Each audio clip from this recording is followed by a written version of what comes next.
Bonjour à tous. À travers ces moments de partage, j'aimerais venir édifier une personne sur l'importance du Saint-Esprit. Pour la première fois que l'on parle du Saint-Esprit, c'est dans le livre de Genèse, au chapitre 1, le verset 2. Qu'est-ce que la Bible nous dit? La Bible nous dit ce qui suit. La terre était informe et vide. Il y avait des ténèbres à la surface de l'abîme et l'Esprit de Dieu se mouvait au-dessus des eaux. Amen.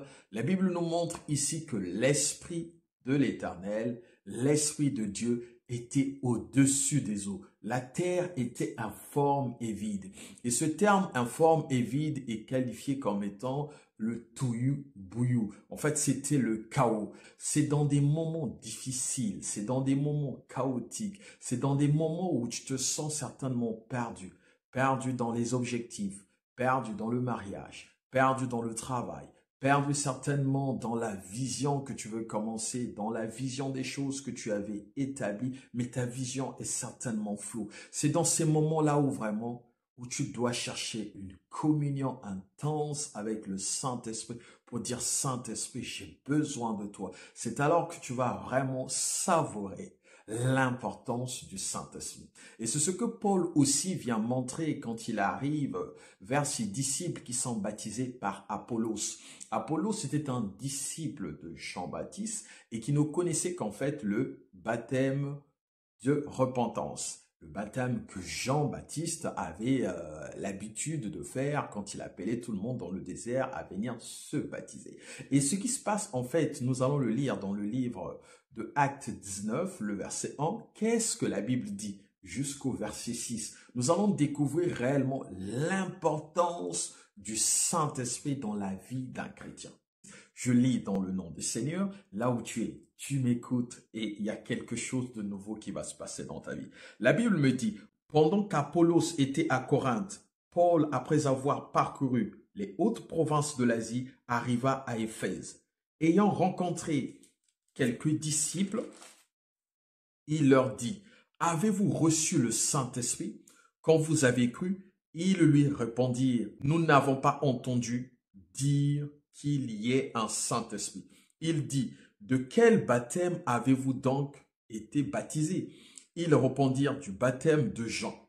Alors Paul dit, Jean a baptisé du baptême de repentance, disant au peuple de croire en celui qui venait après lui, c'est-à-dire en Jésus. Sur ces paroles, ils furent baptisés au nom du Seigneur Jésus. Lorsque Paul leur eut imposé les mains, le Saint-Esprit vint sur eux et ils parlaient en langue et prophétisaient. Alléluia. Ici, on voit réellement que ces disciples qui étaient à Éphèse n'avaient pas la connaissance vraiment du Saint-Esprit, qu'il existait le Saint-Esprit. Alors que le Seigneur, avant de partir, il nous a dit, mon Père vous enverrait une personne de la même nature que moi, un consolateur. Ses disciples n'avaient pas la connaissance ou n'avaient pas l'information qu'il existait le Saint-Esprit. Et là, Paul va dire, mais c'est primordial, alors c'est nécessaire, c'est important que vous soyez baptisés au nom de Jésus-Christ. Ces personnes étaient déjà baptisées du baptême de Jean. Alléluia, c'est le baptême de la repentance, qui est différent du baptême du nom de Jésus-Christ. Alléluia, c'est pour cela que ces personnes furent encore baptisées au nom de Jésus et par la suite posées. Et par la suite, Paul les imposait les mains. En imposant les mains à ses disciples, ils reçurent le Saint-Esprit. Alors, lorsqu'ils avaient reçu le Saint-Esprit, qu'est-ce qui s'est passé dans la vie de ces personnes-là? Alors, ils ont commencé à parler dans des nouvelles langues et aussi à prophétiser. N'est-ce pas merveilleux? Paul montre réellement à travers ces moments où il impose les mains et qu'ils reçoivent le Saint-Esprit et qu'ils commencent à parler dans les nouvelles langues. Paul nous révèle bien qu'il y a une importance capitale pour tout un chacun à comprendre l'importance du Saint-Esprit. Voici les 3 points. Le premier point, il s'agit, le Saint-Esprit nous fortifie de manière puissante. Alléluia. La Bible dit dans le livre d'Éphésiens au chapitre 3, le verset 14 à 16. Qu'est-ce que la Bible nous dit? Alors ouvre ta Bible là où tu es et tu lis avec moi comme l'église de Béret. La Bible nous dit, à cause de cela, je fléchis les genoux devant le Père, de qui toute famille dans les cieux et sur la terre tire son nom, afin qu'il vous donne selon la richesse de sa gloire d'être puissamment fortifié par son esprit dans l'homme intérieur. Alors ici, qu'est-ce que Paul est en train de nous dire? Il dit, moi je fléchis les genoux pour vous, parce que je vous considère comme étant de la famille en Christ. Alors quand je fléchis les genoux, ma prière est que vous soyez puissamment fortifiés dans votre homme intérieur, dans votre âme, esprit. Alors, il veut réellement que l'homme intérieur soit réellement fortifié par le Saint-Esprit. Et ça fait partie des actions que le Saint-Esprit est capable de faire pour tous ceux qui ont accepté le Seigneur et qui sont baptisés par le Saint-Esprit. Alors qu'ici, lorsque nous voyons ce verset-là, nous comprenons bien que le Saint-Esprit est capable de renouveler nos forces. Je vais vous parler d'un témoignage d'une personne qui était vraiment compétente dans ce qu'il faisait et qui travaillait dans une société de la place. Et ce jour-là, il était confronté en fait à une pression managériale et qui n'arrivait plus vraiment à supporter. Et lorsqu'il est sorti de l'entreprise, en sortant, il commençait à pleurer. Vous savez, il y a une forme de tristesse parfois qui arrive à d'autres personnes, bien qu'ils soient chrétiens, et quand ils sont confrontés à plusieurs épreuves, et que ces personnes-là expriment en fait une tristesse, mais qui ne fait pas couler les larmes. Et c'est ce qui s'est passé avec cette personne. Elle commence à se dire, oh Seigneur, pourquoi tu me mets dans une telle épreuve? Comment se fait-il que je ne suis pas reconnu dans ce que je fais? J'ai une pression énorme, j'ai un stress énorme. Et là, on vient de me parler très mal. Seigneur, Seigneur, cette personne-là était tellement triste. Mais nous savons une chose, que le Saint-Esprit intercède pour nous auprès du Père par des soupirs inexprimables. C'est alors qu'il commençait à gémir, mais comme Dieu entend les cris du juste, il a entendu ces cris du confort de l'univers, il a entendu ces cris, alors quand il criait, alors qu'il commençait à crier, et que soudainement il commençait à parler dans une nouvelle langue. Alléluia. Et lorsqu'il parlait dans une nouvelle langue, il commençait à parler, il commençait à prier, il priait, il priait. C'est alors qu'il a vu cette tristesse se dissiper dans son cœur comme de la cire qui fond devant le feu, comme une fumée qui part. Alors il s'est dit, Seigneur merci. Il commençait à dire, Seigneur merci. Il commençait à rendre grâce à l'Éternel parce que le Dieu de paix commençait à remplir son cœur. Le Dieu de paix commençait à remplir son cœur de paix et d'amour. Alors qu'est-ce qu'il a fait? Il a dit, demain, et pourtant j'avais l'intention de ne plus revenir à l'entreprise, je repartirai avec une autre image parce que j'irai avec une autre gloire. Alléluia. J'aimerais dire à une personne maintenant qui me regarde, je ne sais pas ce que tu suis, une pression financière, une pression certainement au niveau de tes bailleurs, une pression certainement qui vient de ta famille, une pression que tu ne peux plus supporter, mais j'ai la solution. La solution, c'est aller vers le Saint-Esprit.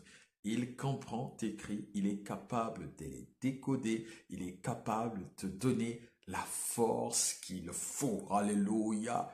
Crie au Saint-Esprit. Les enfants d'Israël, leur détresse, ils ont crié à l'Éternel et l'Éternel les a secourus. Alors je crois que ton secours ne viendra pas des hommes, mais ton secours viendra de l'Éternel. Crie-moi Amen là où tu es. Le deuxième point, c'est que le Saint-Esprit nous donne la capacité d'aimer là où le commun mortel ne peut pas aimer. Alléluia. La Bible nous dit dans le livre de Romains au chapitre 5, le verset 5. Lisons cela ensemble. Ouvre ta Bible et lis avec moi. Or, l'espérance ne trompe point, parce que l'amour de Dieu est répandu dans nos cœurs par le Saint-Esprit qui nous a été donné. La Bible nous parle réellement que l'amour de Dieu est répandu dans nos cœurs par le Saint-Esprit. Alléluia. L'amour de Dieu est répandu dans nos cœurs par le Saint-Esprit. Est-ce que tu peux répéter cela là où tu es? L'amour de Dieu est répandu dans nos cœurs par le Saint-Esprit. Ici, Dieu nous montre réellement que l'amour de Dieu a été répandu. C'est comme des torrents d'amour, des fleuves d'amour qu'on a répandus dans un terrain et que ces torrents coulent partout et qu'il y a maintenant de l'eau partout. Il en est de même aussi en prenant cette image de l'amour de Dieu qui a été répandu dans nos cœurs. Là où tu trouves que tu ne peux plus aimer celui qui t'a fait du mal, celui qui t'a calomnié, celui qui t'a certainement dénigré, ou soit un membre de ta famille qui vous a vraiment causé du tort, et quand tu le regardes avec mépris, alors que c'est pas vraiment la volonté de Dieu, Dieu veut en fait, que tu puisses l'aimer. Alléluia. Mais dans le commun des mortels, cela n'est pas possible. Cette force ne viendra pas de toi. Cette force viendra de Dieu. Alors tire la source en Dieu. Crie à Dieu pour dire, Seigneur, cette personne, je ne peux plus l'aimer. Je sais une chose, que toi tu as répandu ton amour dans mon cœur par le Saint-Esprit. Alors Seigneur, déploie ta puissance. Alors Seigneur Dieu de gloire, permets-moi d'aimer. Alors Seigneur Dieu de gloire, j'aimerais aller de l'avant pour aimer encore plus. Alors c'est encore possible. Là où tu ne peux plus aimer, là où ton amour certainement a diminué, que ce soit pour ton partenaire, que ce soit pour ta femme, que ce soit pour l'église, que ce soit pour quelque chose d'autre, mais j'aimerais te dire que le Saint-Esprit a déjà déposé cette quantité d'amour-là, ce volcan d'amour dans ton cœur. Alors, va tout simplement puiser. Va tout simplement au puits et puiser. Dire tout simplement, je crie à toi. Alors je crie à toi. Alors je crie à toi. Alléluia. Crie tout simplement à Jésus. Crie tout simplement. Dis, Saint-Esprit, j'ai besoin de toi. Enfin, le dernier point, c'est que le Saint-Esprit nous donne la capacité d'abandonner le péché.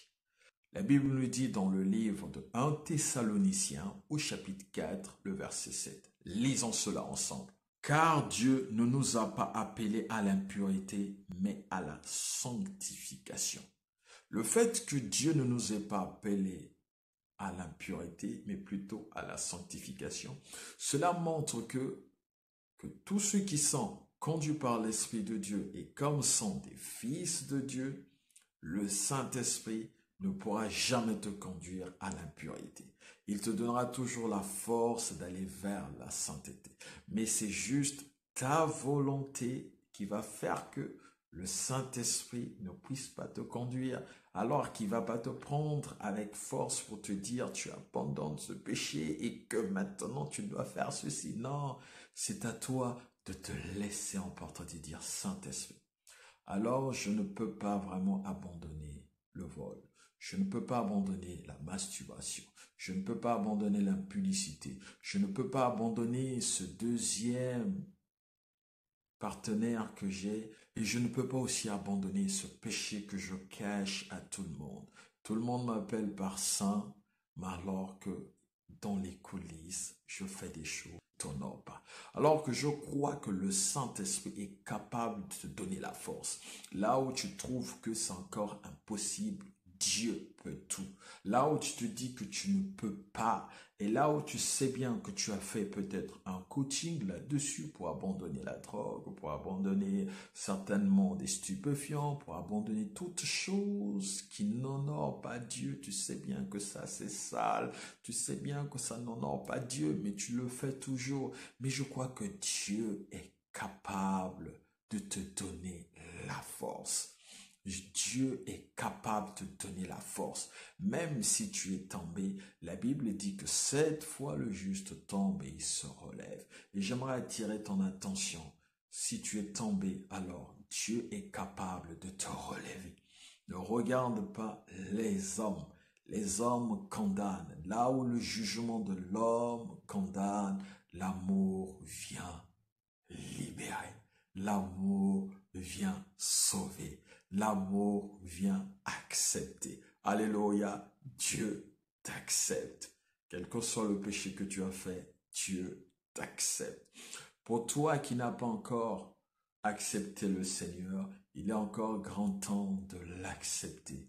Vraiment, le temps t'est donné maintenant. Alors, en finissant cette vidéo, j'aimerais faire une prière à tous ceux qui n'ont pas encore accepté le Seigneur. Fais cette prière avec moi et le Seigneur te bénira. Seigneur, je reconnais que je suis tombé dans le péché, je suis né dans le péché. Maintenant, Seigneur Dieu de gloire, j'aimerais abandonner tout péché et te suivre. Je t'accepte dans mon cœur et je fais de toi mon Seigneur et mon Sauveur dans le nom de Jésus-Christ de Nazareth.